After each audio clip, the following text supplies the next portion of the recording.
All right, hi everybody. I hope you're all having a really great weekend. This is my first digital journal based on classism and racism. I'll be pulling readings from the Green Book and then also from Yosa's article, What Culture Has Capital. So just to kind of give you a little highlight on that. Um, so talking about just classism, I think similar to everybody else, I come from the dominant group, or I would associate myself with the dominant group. So white, middle, upper class. I live in the suburbs of Chicago. And in the Green Book, it talks about how class is inherited. For me, I was really interested by that because I never really stopped to think about how I grew up in my family who was already privileged.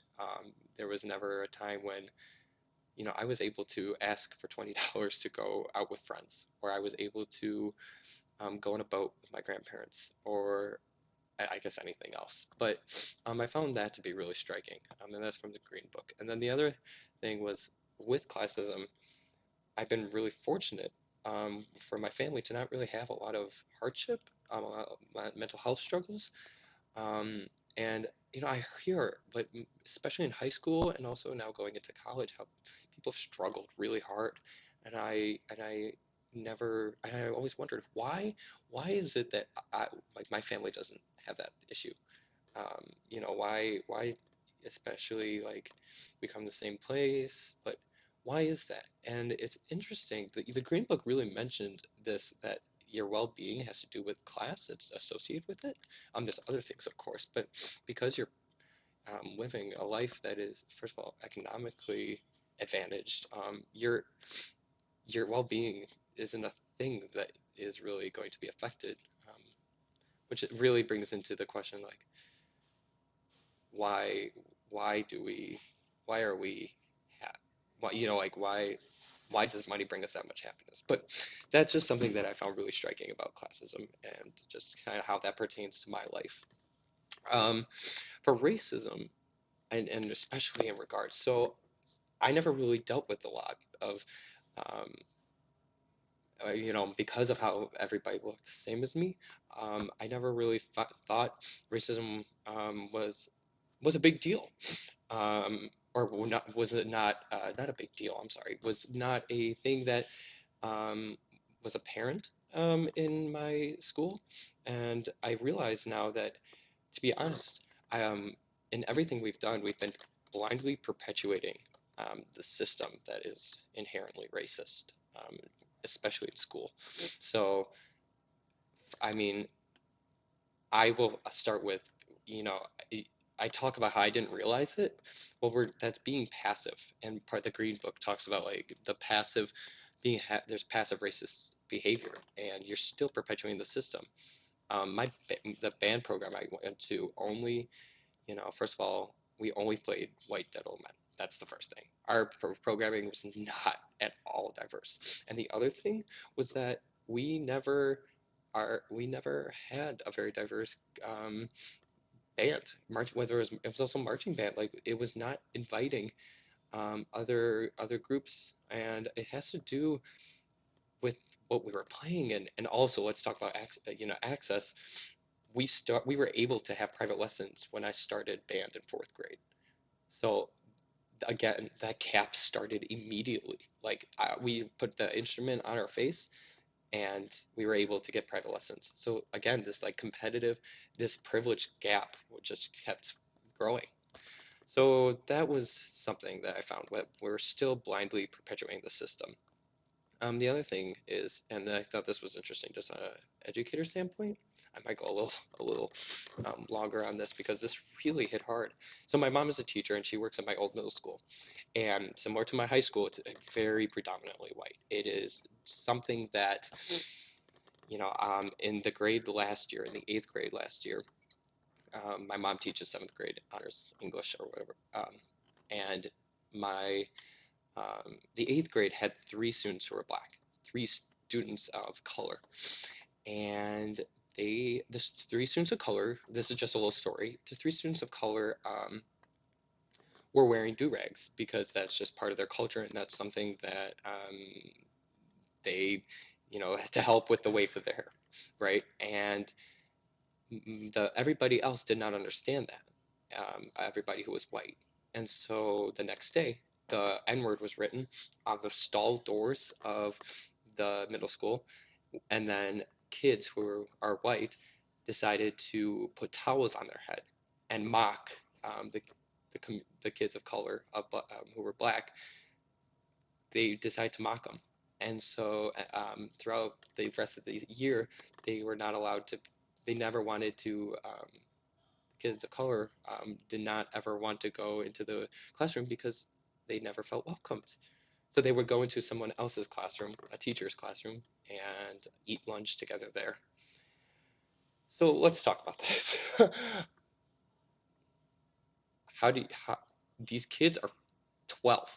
They're literally, it's like it makes me so angry.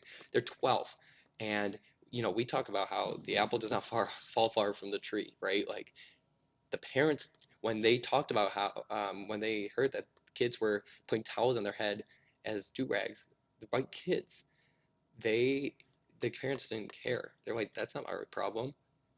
Again, we're perpetuating this system. We're perpetuating this racist system. And talk about like cultural capital, community, and like we talk about how you can only gain cultural capital if it's, especially this is talking in the article, Yoso's article, about who has capital, and it's either inherited or if there's formal schooling. Well, if the kids don't even feel safe, first of all, talk about equity and access. If they don't feel safe and they don't feel like they belong there, and they're perpetually they're being racist, we're being racist, um, then they're never going to gain that cultural capital.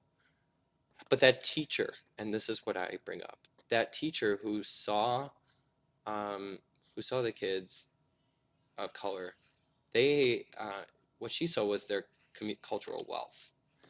So this is just a story because I think we talk about what as future music educators we need to do. And to be honest with you, I think I think I'm still figuring this out. I think there's no solution because I don't for me, I go to the extreme and I want to bring this up. Like, do we completely ditch the band setting if we're in a group that in a school and the population does not, is that how we're going to make it more accessible and more equitable? Like, if we get rid of the band, like, especially because of we're instrumental, do we just focus on like we just focus on the kids? Do we make sure that maybe it's not about instruments, um, playing like wind band literature, but maybe we learn in a band setting, maybe we're playing our instruments if we can afford them, of course, but maybe we have to um, talk about like focus on creating hip hop arrangements or something like that.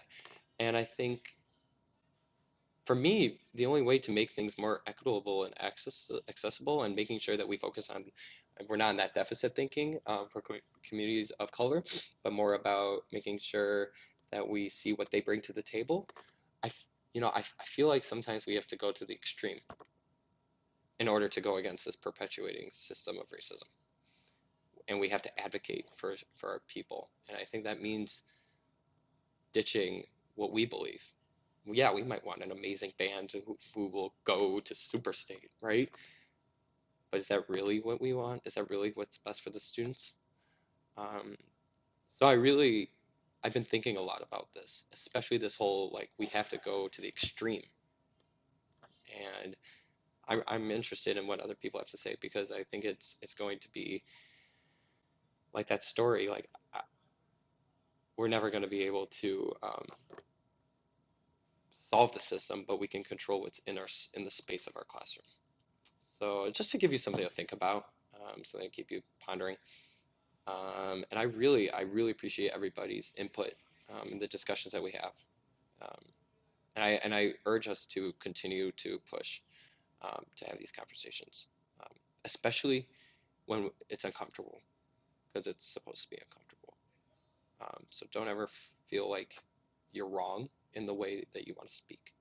Um, because I think I'm just learning so much from everybody's viewpoints, um, and perspectives. So I really appreciate this. I'm going to cut this down a little bit. But thank you so much for kind of reflecting with me, and I look forward to the upcoming weeks.